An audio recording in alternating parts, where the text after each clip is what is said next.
Telugu Desam party వాళ్ళు Rayalaseema machine, Rayalaseema declaration పేరుతో ఒక ప్రకటన చేయబోతున్నారు. ఇది ఒక ప్రహసనం, ఇది ఒక మోసం, ఇది హాస్యాస్పదం.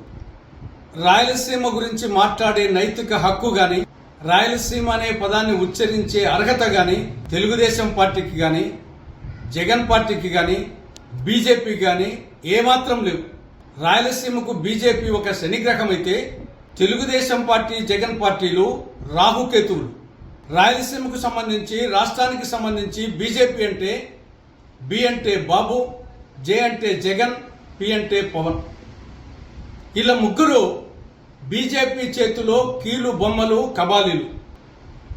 ఇదే తెలుగుదేశం పార్టీ 2014 నుంచి 2019 వరకు రాష్ట్రంలో అధికారంలో ఉంది.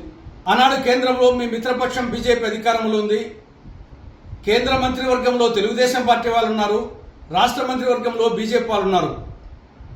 ఆ 5 సంవత్సరాల్లో ఏమి చేశారో రాయలసీమకని కాంగ్రెస్ ప్రశ్నిస్తా ఉంది. ఆంధ్రప్రదేశ్ పునర్వ్యవస్థీకరణ చట్టంలో సెక్షన్ 46 సబ్సెక్షన్ 3 కింద రాయలసీమకు, ఉత్తరాంధ్రకు బుందేల్ఖండ్ తరహా స్పెషల్ డెవలప్మెంట్ ప్యాకేజ్ నిధులు కేంద్రం ఇవ్వాలి, కానీ ఇవ్వలేదు.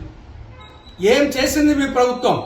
ఆ రోజు రాష్ట్రంలో ఉన్న తెలుగుదేశం ప్రభుత్వం ఏం చేసింది?